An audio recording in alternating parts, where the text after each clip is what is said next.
ओम शांति। आज मीठे मीठे श्री बाबा ब्रह्मा तन द्वारा कहते हैं, मीठे मीठे बच्चे, तुम सब बाबा के बच्चे हो ना। कहीं भी बैठे हो लेकिन कुछ भी कार्य करते हो, लेकिन हमेशा समझना चाहिए कि हम बाबा के बच्चे हैं। ये तो हम सेवा अर्थ अलग अलग जगह पे बैठे हैं। बाबा कहते हैं सेवा अर्थ भिन्न भिन्न स्थानों पे आप बैठे हो ना, चाहे लौकिक में हो, बिजनेस करते हो, गवर्नमेंट सर्वेंट हो, फैक्ट्री में काम करते हो, लेकिन सदा अपना ओरिजिनल ऑक्यूपेशन ध्यान में रखना। कौन सा? कि मैं परमात्मा की सेवा में। अभिषेक बाबा इस धरती पर आए हैं और हमें पढ़ाई भी पढ़ा रहे हैं, और हम पढ़ाई पढ़कर औरों को भी पढ़ाने वाले, औरों को भी सिखाने वाले। हर ईश्वरीय सेवादारी भी हो गए ना। अब हम सिर्फ स्वयं को परिवर्तन नहीं कर रहे, स्वयं पढ़ाई पढ़ परिवर्तन कर औरों को भी परिवर्तन कराने की सेवा कर रहे हैं। तो हम कौन हुए? ईश्वरीय सेवाधारी। माताएं भी घर में रहते ईश्वरीय सेवा पर है ना। चाहे ज्ञान कोई सुने या ना सुने, लेकिन आप घर बैठे भी सेवा कर सकते हो। कैसे? शुभ भावना शुभकामना के वाइब्रेशन से उनकी सेवा कर सकते। सिर्फ वाणी की सेवा ही सेवा नहीं है, शुभ भावना रखना भी सेवा है। तो दोनों ही सेवाएं करने आती है ना। कोई आपको गाली भी दे तो भी आप उसके प्रति क्या रखोगे? शुभ भावना शुभकामना। शुभ भावना शुभकामना नहीं छोड़ना, क्योंकि बाबा के बच्चों, क्योंकि हम ब्राह्मण बने ना, ब्राह्मणों को काम है क्या? कुछ न कुछ देना। तो ये शुभ भावना शुभकामना रखना भी शिक्षा देना हो गया ना। कभी वाणी से नहीं बदलते हैं, सभी आत्माएं वाणी से नहीं बदलती। कभी हो, लेकिन कुछ न कुछ अंजलि दे दो। कैसे भी हो बाबा कहते, लेकिन कुछ न कुछ अंजलि दे दो। बस मुख से नहीं सुन रहे, लेकिन आप अपने मन की शुभ भावना से दे दो। चाहे पक्का रावण ही क्यों न हो, रावण का पक्का विकारी ही क्यों न हो। कई माताएं कहती हैं हमारे संबंधी तो पक्के रावण हैं, बदलने वाले ही नहीं। ऐसी आत्माओं को भी अपने खजाने से शुभ भावना शुभकामना की अंजलि जरूर दो। ऐसे उनके प्रति ऐसे सोच के विचार रख के छोड़ नहीं दो, उनको कुछ न कुछ दो। कोई गाली भी देता है तो भी उनके मुख से क्या निकलता है? अरे ये तो ब्रह्म कुमारियां हैं, ये तो ब्रह्म कुमारियों के ज्ञान में जाते हैं, तब से ऐसे बन गए हैं, ऐसे ऐसे। तो बाबा कहते हैं तो ब्रह्मा बाप को तो याद करते हैं ना। चाहे गाली भी देते हैं तो ब्रह्मा तो कहते हैं ना, फिर भी बाप का नाम तो लेते हैं ना। चाहे जाने व न जाने, आप फिर भी उनको शुभ भावना शुभकामना की अंजलि जरूर दो। ऐसे अंजलि देते हो या जो नहीं सुनता उनको छोड़ देते हो? छोड़ना नहीं, नहीं तो पीछे आपके कान पकड़ेंगे, उल्लाना देंगे कि हम तो बेसमझ थे, हमको क्यों नहीं दिया आपने, आपने क्यों नहीं हमको ज्ञान सुनाया। तो अंत में यही आत्माएं आपको आपके कान पकड़ेंगे, शायद आपको उल्लाना देंगी। आप देते जाओ, कोई ले या ना ले। बाप दादा रोज इतना बच्चों को खजाना देते हैं, आप बच्चे पूरा लेते हो? नहीं लेते हो ना, यथाशक्ति लेते हो। फिर बाप दादा कभी कहते हैं तुम तो मेरी सुनते ही नहीं हो, अब मैं तुम्हें ज्ञान नहीं दूंगा? नहीं कहते ना। तो बाबा कहते हैं मैंने बोला है तुम्हें कभी कि तुम मैं जो तुम्हें बताता हूँ तुम क्यों नहीं सुनते हो, क्यों नहीं लेते हो? ब्राह्मणों का काम है देना। तो बाबा दाता है ना, बाबा स्वयं को दाता समझ के हमें देते जाते हैं। तो हम भी कौन है?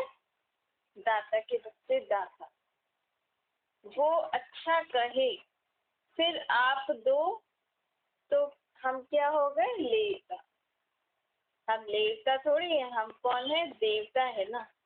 देखो बाबा ने क्यों कहा, क्योंकि कई बार हम सोचते हैं अरे ये तो जब अपनी इच्छा से ऐसे बोलेंगे कि नहीं आप अच्छा सुनाते हो, अच्छी बात है आप हमें सुनाओ, अगर हमने ये सुन के उनको देना शुरू किया ना तो पहले हमने क्या ले लिया?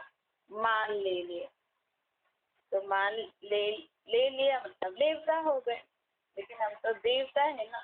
देवता कभी दाता के बच्चे नहीं हो सकते, देवता नहीं बन सकते। आप देवता बनने वाले हो ना, देवता ही चोला आपका अभी तैयार हो रहा है ना। बाबा कहते हैं इसीलिए सदैव अपने को दाता के बच्चे देवता समझो, यही याद रखो। मैं दाता का बच्चा किसी से कुछ लेता नहीं, मान मिले विकास दे तो मैं इसको ज्ञान दूं ऐसा नहीं। दाता के बच्चे देने वाले, ऐसा नशा सदा रहता है या कभी कम हो जाता है कभी ज्यादा? बाबा कहते हैं अब बच्चों को जल्दी जल्दी करना चाहिए क्योंकि समय बहुत थोड़ा है ना। हम इतना देरी से एक तो हम आए और अभी इतनी सारी आत्माओं को भी हमें ज्ञान देना है, इसलिए दाता के बच्चे बनकर सबको स्वतः ही देते रहो। मांगने वालों को अगर कोई स्वयं आपसे पूछे तो देना ही है, लेकिन जो नहीं सुनता है उसको भी कम से कम मन से तो कुछ देते ही रहो। अब बाबा कहते हैं तुम महान आत्माएं हो ना। क्यों? क्योंकि तुम सदा ही मन बुद्धि से ऊंची स्थिति में स्थित रहने वाले। वो लोग तो ऊंचे आसन पर बैठते हैं ना। बाबा कहते हैं तुम ऊंची स्थिति के आसन पर बैठो। सदा सदा अपने मन बुद्धि में ये याद रहना चाहिए कि मैं अभी किसका बच्चा हूँ, किसका स्टूडेंट हूँ, किसका फॉलोअर। ऊंची स्थिति ही ऊंचा आसन है। अपने शरीर से हम ऊपर बैठे, अच्छी जगह अच्छे सोफे पर बैठे, ये सोचते हैं ना देखो वो तो इतनी अच्छी जगह पे बैठे हैं, हम तो ऐसी कुर्सी पर बैठे हैं, तो वो कितनी ऊंची हो गई। लेकिन वो अच्छी ऊंचे ऊंचे सोफों पर बैठने से भी उनके मन और बुद्धि की स्थिति अच्छी नहीं है। आप चेयर पे या नीचे बैठे हो तो भी आपकी मन बुद्धि की स्थिति ऊंची है, तो हम उनसे ऊंचे होंगे क्योंकि बाबा शरीरों को नहीं देखते, बाबा मन बुद्धि की स्थिति को देखते हैं। जो आप नीचे बैठे हो लेकिन आप नीचे बैठे भी सदा इसी नशे में हो कि मैं परमात्मा का बच्चा हूँ, उनसे अभी पढ़ाई पढ़ रहा हूँ, अभी मुझे बाबा सत्य के लिए वर्षा दे रहे हैं, बाबा की श्रीमत पे मैं चल रहा हूँ। भगवान जिसको लोग ढूंढ रहे हैं उनके साथ में उठता हूँ, बैठता हूँ, खाता हूँ, पीता हूँ। तो हमारी ये सोच के कारण जो हमारी आत्मिक स्थिति हो जाती है ना, वो ऊंची हो जाती है। फिर भले कितने भी बड़े बड़े लोग हों, बड़े बड़े गाड़ियों में घूमते हो, कुछ भी करता हो, लेकिन उनसे ऊंची स्थिति मेरी। तो बाबा कहते हैं जब ऊंची स्थिति के आसन पर रहते हो तो हमारे सामने परिस्थिति भी नीचे हो जाती है। वो परिस्थिति भी हमारा कुछ कार्य बिगाड़ नहीं सकती। आपको महान समझ के आपके आगे झुकेगी। परिस्थिति मतलब कोई भी बातें आती हैं किसी भी व्यक्ति द्वारा, लेकिन अगर हमें हिलता हुआ नहीं देखेंगी, सदा ही अचल अरोड़ ऊंची स्थिति में देखेंगी तो हमें भी नमस्कार करेंगे। अगर सदा ऊंचे आसन पर रहोगे तो परिस्थिति के आने की ताकत ही नहीं है। अर्थात हमारे जीवन में दुख की बातें आएंगी लेकिन हम दुखी नहीं होंगे। तो बाबा कहते हैं देखो कितना सहज है ना, दुनिया में तो लोग आए दुख आए परेशानी करते रहते हैं और हम क्या कहते हैं, सदा ही बाबा की याद में रहकर वाह वाह करते रहते हैं। तो बाबा कहते हैं देखो कितना ऊंचा भाग्य मिला है ना, कितनी ऊंची प्राप्ति हुई है। तो भाग्य के आगे कुछ त्याग किया आपने? कुछ नहीं किया ना। देखो छोड़ा कुछ, जेवर भी पहनते हो, कपड़े भी पहनते हो, घर में भी रहते हो, और क्या छोड़ने को कहते हैं बाबा? मन बुद्धि का किचड़ा। जो मन में जो किचड़ा है, बुद्धि जो ठीक तरीके से निर्णय नहीं करती, उल्टी सीधी रीति से निर्णय करती है, वो सब किचड़ा हमें बाबा को देना है, विकार बाबा को देना है। तो किचड़ा ही छोड़ा ना, तो सदा श्रेष्ठ आसन पर स्थित रहने वाले आप महान आत्माएं हो ना। जितना सोचा नहीं था उतना ही अति श्रेष्ठ प्राप्ति के अधिकार बने। ऐसे कभी सोचा था हमें ज्ञान, ऐसे घर बैठे ज्ञान मिलेगा जिससे हम स्वर्ग में जाने के लिए तैयार हैं? तो देखो, लोग तो आज ऐसे लिख देते फलाना स्वर्गवासी हुआ, लेकिन जाते थोड़ी हैं, इधर ही जन्म लेते हैं ना। लेकिन हम स्वर्ग में जाने के लिए पढ़ाई पढ़ रहे हैं, अपने मन बुद्धि संस्कारों को सुधार रहे हैं, स्वर्ग में जाने के लिए कमाई कर रहे हैं। तो बाबा कहते हैं इतना नशा रहता है, इस भाग्य की खुशी में रहते हो। दुनिया में तो खुशी है नहीं, पैसा भी काला है तो खुशी नहीं है। खुशी के खजाने से सब गरीब है, भिखारी है ना। आप खुशी के खजाने से भरपूर हो गए हो ना। ये खुशी कितना समय चलेगी? पूरा कल। बाबा कहते हैं सिर्फ सत्य प्रेता नहीं, पूरा कल से ये खुशी चलती है। आपके जड़ चित्रों से भी जो हम जो भी शक्तियाँ प्राप्त कर रहे हैं, और हमारी ही उन शक्तियों का अलग अलग स्वरूप जो मंदिरों में पूजा जाता है, उनसे भी लोग क्या कामना करते हैं? खुशी की कामना करते हैं। तो बाबा कहते हैं एक जन्म नहीं है हमारा, पूरा कल्प हम खुश रहने वाले हैं। लोग तो कहते हैं ये ब्रह्म कुमारियां तो सदा खुश रहती हैं, पता नहीं इनको क्या मिलता है। दुख में भी खुश रहती हैं, क्योंकि बाबा के बच्चे अगर कुछ शरीर भी छोड़ते हैं ना, तो हम ये नहीं सोचते कि फलाने ने शरीर छोड़ दिया, दुखी नहीं होते। हम सोचते हैं कि अभी उसको नया चोला मिलेगा, एक शरीर रूपी चोला छोड़ के नया चोला ले लो। और समझो अगर बीमारी भी हो जाती है ना, तो बाबा कहते हैं इस बीमारी में भी ये सोचो कि हमारा हिसाब किताब चुप हो रहा है। तो ऐसे पॉजिटिव पॉजिटिव बाबा बातें हमें बताते हैं ना, इसीलिए बाबा के बच्चों को कभी दुख नहीं होते, सदा खुश रहते हैं। तो बाबा लोग भी ऐसे बोलते हैं, पता नहीं ये दुख में भी खुशी खुशी मनाते हैं। आप बोलो ना बोलो, लेकिन ब्रह्म कुमार कुमारियों की सूरत बोलती है, वो सदा खुश रहते हैं। क्योंकि दुख के दिन गए ना भाई, दुख दुख किस लिए होता है? सोचते हैं ना अब हमारा क्या होगा, ऐसे क्या होगा। अब जिसके साथ परमात्मा है उनका कोई कुछ बिगाड़ सकता है? कुछ भी हो जाए तो भी हमारा तो सदा ही अच्छे का अच्छा है, इसलिए क्योंकि हमारे साथ कौन है? स्वयं परमात्मा। बाबा कहते हैं सदा अचल अडोल आत्मा बनो।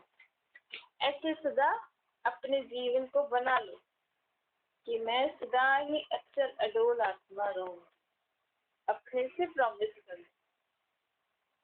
दुनिया में तो कितनी हलचल है ना, और आप बाबा के बच्चे सदा अचल रहते हैं।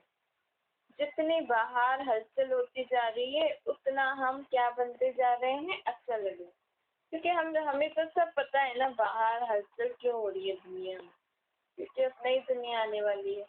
हमारे लिए तो कुछ नया नहीं है, बाबा ने तो हमें बता रखा है, नथिंग न्यू।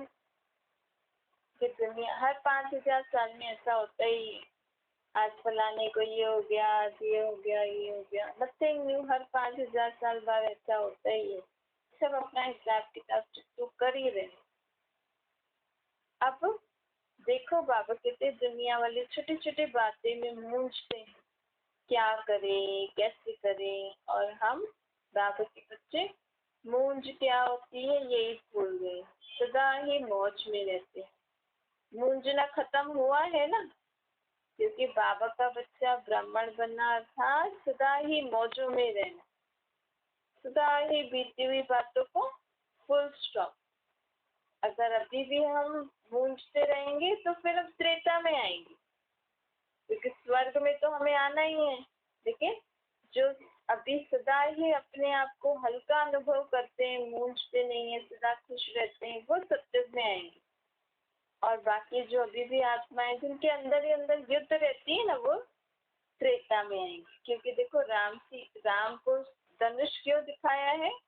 क्योंकि राम की आत्मा भी नहीं भी अभी जब शरीर छोड़ेगी ना, वो भी तो मूंज में छोड़ेगी। सोचो, राम को इतना देवता समझ के याद कर रहे हैं लोग, वो भी परमात्मा की पढ़ाई में पास नहीं हुए थे। क्योंकि परमात्मा की पढ़ाई में पास होना था, जब हम ये शरीर छोड़ेंगे तो खुशी खुशी से छोड़ेंगे, मन में कोई हलचल नहीं होगी, और तो वो स्वर्ग में आएंगे, वो पास हो जाएंगे। और जो परमात्मा बाप की पढ़ाई में फेल हो जाएंगे, अर्थात मूंझ के जाएंगे, कुछ न कुछ मन में बातें होंगी, वो राम सीता के रास्ते में। राम अर्थात राम की आत्मा जब शरीर छोड़ेगी तो मूंझ में छोड़ेगी, इसीलिए वो क्षत्रिय कुल में जाएगी। तो अगर हम भी क्षत्रिय कुल में जाने वाले होंगे तो हमारे मन में भी अभी मूंझ होगी। जो भी बात होती है ना, उसको फुल स्टॉप लगा के बाबा को देख के तुरंत आगे बढ़ते जाओ, सदा ही मौज में रहो। आप सभी अपना नाम कहते हो ना, ब्रह्मा कुमार कुमारियां, तो ब्रह्मा के कुमार कुमारियां तो स्वर्ग सत्युग में आने हैं ना। क्षत्रिय कुमार कुमारियां थोड़ी कहते हैं। सदा अपने भाग्य की खुशी में रहना चाहिए। देखो, कोई बड़े घर का बच्चा होता है तो उसको ऑटोमेटिकली खुशी, ये खुशी तो सदा ही रहती है कि मैं अपने बड़े खानदान का बच्चा। तो हमारे मन में भी चलो और कुछ नहीं, ये खुशी तो रहनी चाहिए ना कि मैं किसका बच्चा हूँ? परमात्मा। कल सभी परमात्मा के बच्चे, लेकिन आपने पहचाना है ना, बाप को बाप तो बोला है, बाप की रोज बातें तो सुनते हो, बाबा से बातें तो करते हो, बाबा से गुड मॉर्निंग गुड नाइट यथार्थ उनके नाम रूप को याद करके उनसे गुड मॉर्निंग गुड नाइट करते हो ना, उनसे बातें करते हो ना। और बाकी लोग क्या करते हैं? किस किस रूप में याद करते हैं भगवान? भगवान को याद करेंगे तो कोई तत्व के रूप में, कोई गुरुओं, कोई संतों, कोई देवी देवता, इस रीति उनको भगवान की याद आती है। और हमें भगवान याद आए तो उसका असली नाम रूप, मेरा उससे क्या संबंध है? इस रीति हम उनको याद कर रहे हैं, उनसे मिलन बना रहे हैं, तो कम से कम इस भाग्य की खुशी में तो रहो।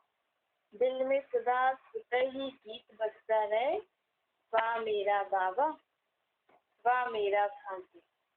यह गीत बजता रहना चाहिए, यह अनादि बजता ही रहना चाहिए। अब हाय हाय खत्म कर दो। कभी भी जीवन में कोई भी परिस्थिति में मुख से ही नहीं निकलना चाहिए, मन में भी नहीं आना चाहिए हाय अब क्या होगा, ये हो गया। ये हाय हाय शब्द खत्म करके वाह वाह करो। देखो, किसी का कर्म भोग भी होता है तो बाबा कहते हैं उस समय भी वाह वाह करो। उस समय वाह वाह करेंगे तो लोग बोलेंगे ये क्या हो गया इसको, लेकिन मन में हमें वाह वाह करना चाहिए कि इसका जो हिसाब किताब है वो ठीक हो रहा है। इस रीति अपने मन में से हाय हाय खत्म करो। हाय हाय करने वाले तो इस दुनिया में बहुत हैं, वाह वाह करने वाले तुम बाबा के बच्चे हो। हाय ये क्या हो गया नहीं, वाह ये तो बहुत अच्छा हुआ। कोई बुरा भी करे लेकिन आप अपनी शक्ति से बुरे को भी अच्छे में बदल दो। अब ऐसे परिवर्तन करें। अब हर एक चीज में अच्छी बात देखने की कोशिश करो, तो फिर आपके जीवन में सदा वाह वाह निकले। बाबा कहते हैं आप बाबा के बच्चे बने हो ना, तो आपके साथ कुछ बुरा नहीं हो सकता। चाहे कोई गाली भी देता है तो भी बलियारी गाली देने वाले की। क्यों? क्योंकि इससे हमारा कौन सा पाठ पक्का होता है? सहन शक्ति का। अगर वो आपको गाली नहीं दे तो आपके अंदर सहन शक्ति बढ़ी या नहीं बढ़ी, ये आपको पता कैसे चलेगा? हम तो बोलते हैं ना, मैं आत्मा परमात्मा से सर्व शक्तियों अपने अंदर धारण कर रही हूँ, इससे शक्तिशाली बनती जा रही हूँ। अब मेरे में सहन शक्ति आई है नहीं आई है, इसका टेस्ट कब होता है? जब कोई मुझे गाली दे। अगर कोई मुझे गाली ही नहीं दे और मैं ऐसे ही समझती रहूं कि मैं सर्वशक्तिवान हूँ सर्वशक्तिवान हूँ, तो पता लगेगा कि मेरे में आई है या नहीं। तो बाबा कहते कोई गाली दे ना, तो उस समय भी यही सोचो कि अरे भाई, गाली देने वाले को थैंक यू, कम से कम मुझे ये पता तो लगा मेरे अंदर सहन शक्ति कितनी आई है। अगर हमने उसको फिर वहां से भी हमने उनको उल्टा सुल्टा बोल दिया, मतलब मेरे अंदर सेंसशिप ही नहीं आई है ना। अगर मैंने उनकी बातों को उसी रीति अपने मन में बिठा दिया तो मेरे अंदर समाने की शक्ति भी नहीं आई, क्योंकि समाने की शक्ति अर्थात जो आपको गालियां देता है उसको परिवर्तन करके अपने अंदर समा लो, वैसे का वैसे ही नहीं समा। तो बलियारी तो हुई ना, जो मास्टर बन गया आप आपका, उस समय वो आपका मास्टर है। देखो बाबा कितनी पॉजिटिव बातें बताते हैं, हमें अपने जीवन में सदा पॉजिटिव कैसे रहना है उसके लिए बाबा कहते हैं उस समय जो आपको गालियां दे रहे हैं ना, उस समय वो आपका टीचर है। क्यों? क्योंकि टीचर एग्जाम लेता है ना और अलग अलग तरीके से क्वेश्चन देते हैं, तो उस समय जो आपको गालियां दे रहा है उस समय वो आपका मास्टर है। मालूम तो पड़ा आपको कि सहन शक्ति कितनी है, तो वो बुरा हुआ या अच्छा हुआ? ब्राह्मणों की दृष्टि में बुरा होता ही नहीं, इसीलिए हमें कभी भी किसी को भी बुरी दृष्टि या ऐसे नहीं सोचना चाहिए कि ये ऐसा वैसा। क्योंकि हम अभी पढ़ाई पढ़ रहे हैं ना, तो कोई भी आत्मा हमारे संपर्क में आ रही है, कोई भी सिचुएशन हमारे जीवन में आ रही है, तो कुछ न कुछ सिखाने ही आ रही है। उन परिस्थितियों, उन मनुष्य आत्माओं के जरिए जो भी चीजें परिस्थिति आ रही है, बातें आ रही है, उससे हमें और अपने अंदर क्या चेक करना है कि बाबा ने मुझे क्या सिखाया है, वो मेरे में परिवर्तन हुआ है या नहीं है। उसके लिए वो परिस्थितियां मनुष्य आत्मा विघ्न रूप बन के आया है। ब्राह्मणों के कानों में बुरा सुनाई देता ही नहीं है, इसीलिए ब्राह्मण जीवन कौन सी है? मौजूदी। अभी अभी बुरा, अभी अभी अच्छा, तो मौज नहीं होगा ना, सदा मौज ही मौज। देखो आप अब देवता बनने वाले हो, तो अभी से ही हमें देवता ही संस्कार था, सदा खुश रहने का संस्कार हमें धारण करना है। खुद भी खुश रहना है, दूसरों को भी खुश रखना है। मैं तो खुश रहता हूँ ये नहीं, लेकिन मैं सबको खुश रखता हूँ, यह भी हमारे अंदर है। मैं खुश रहता हूँ तो ठीक है, लेकिन मैं क्या सभी को खुश करता हूँ, ये भी हमारे अंदर होना चाहिए। ज्ञान देते ही हो खुशी के लिए, इतनी सारी बाबा बातें बताते हैं ना, भले उनको एज इट इज हमें नहीं बताना है अगर वो नहीं सुनते हैं, लेकिन कुछ ना कुछ परिवर्तन करके उनको बातें सुनाओगे ना, बाबा की बातें सुनते हैं तो ऑटोमेटिकली क्या आ जाती है? खुशी आ जाती। बाबा बाबा कहते हैं भारतवासियों को महान क्यों कहा जाता है, भारत देश महान क्यों कहा जाता है? क्योंकि भारत की ही महान आत्माएं महात्माएं गाई हुई है। भारत महान अर्थात भारतवासी महान। तो हर समय अपनी महानता से भारत महान आत्माओं का स्थान। देखो इसी भारत भूमि पर परमात्मा का अवतरण होता है, इसी भारत भूमि पर देव आत्माओं का स्थान था, जो अब होने वाला है।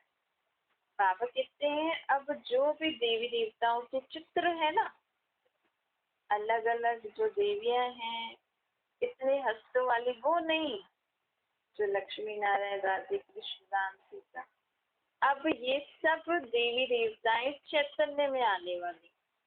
अब इनके सब चित्र समाप्त हो, चैतन्य में देव आत्माओं का स्थान सभी को दिखाने वाले हैं। इसीलिए भारतवासियों की महानता गाई हुई है, क्योंकि देखो बाबा के बच्चे जो भारत में रहते हैं वही तो बाबा को याद कर, बाबा का ज्ञान सुन इस दुनिया को स्वर्ग बना रहे हैं। बस विदेश में भी बाबा के बच्चे हैं, लेकिन बाबा कहते हैं जो अभी विदेश में है ना, वो सिर्फ थोड़े समय के लिए ही विदेश में गए हैं, क्योंकि नहीं तो बाहर बाबा का ज्ञान कैसे जाता।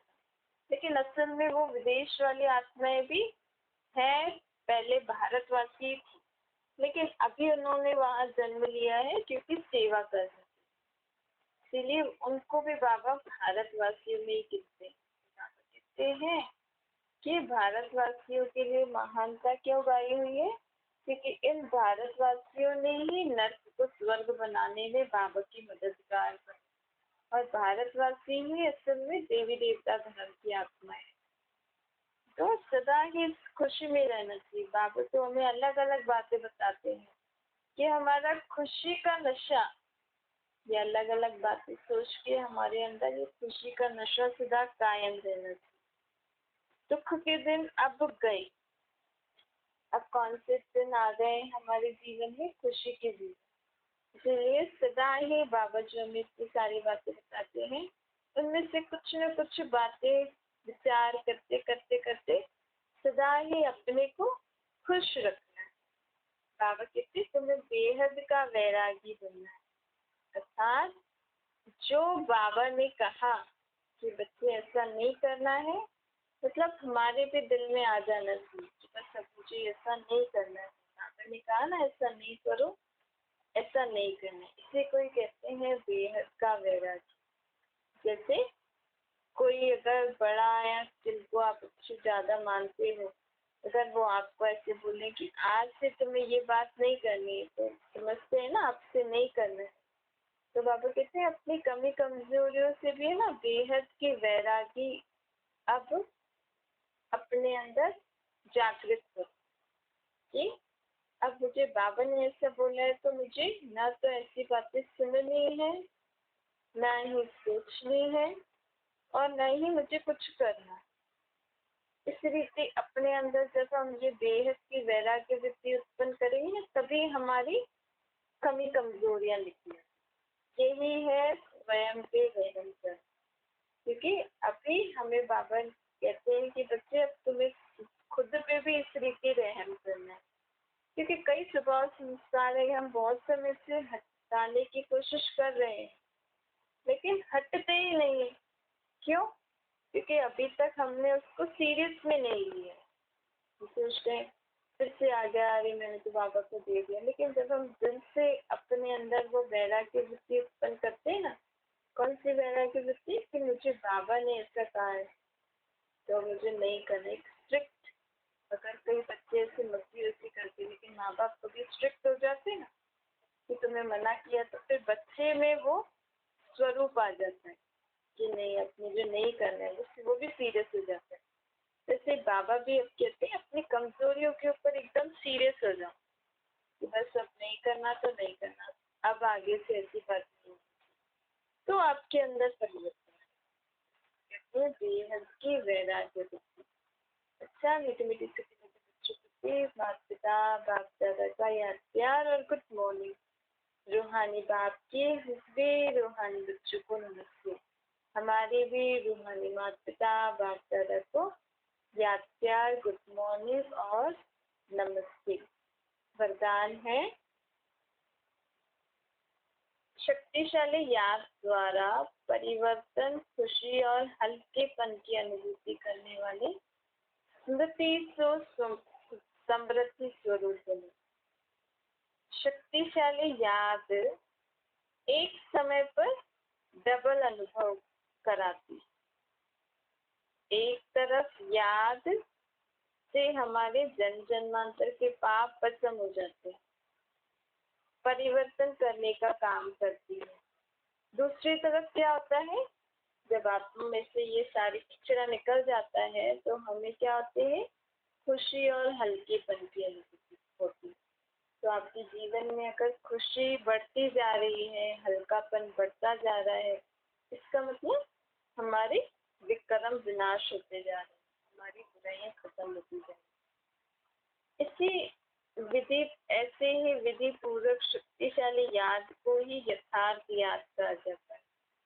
ऐसे यथार्थ याद में रहने वाले स्मृति स्वरूप बच्चे फिर क्या बन जाते हैं? शक्तिशाली। फिर उनमें शक्ति बढ़ जाती है, क्योंकि पुराना सब खत्म होता जा रहा है ना, तो बाबा की याद की शक्ति भी उनमें बढ़ती जाती है। यही स्मृति तो समर्थी ही नंबर 1 प्राइज का अधिकार बना है। और सदा ही हम बाबा की स्मृति में रहेंगे तो पिछड़ा साफ होता जाएगा, खुशी बढ़ती जाएगी, हम शक्तिशाली बनते जाएंगे। तो हम क्या होंगे? सत्य में हमारा नंबर आगे होता जाए। स्लोगन है, अनुभवी वह है जिसके दिल मजबूत और बुजुर्ग है।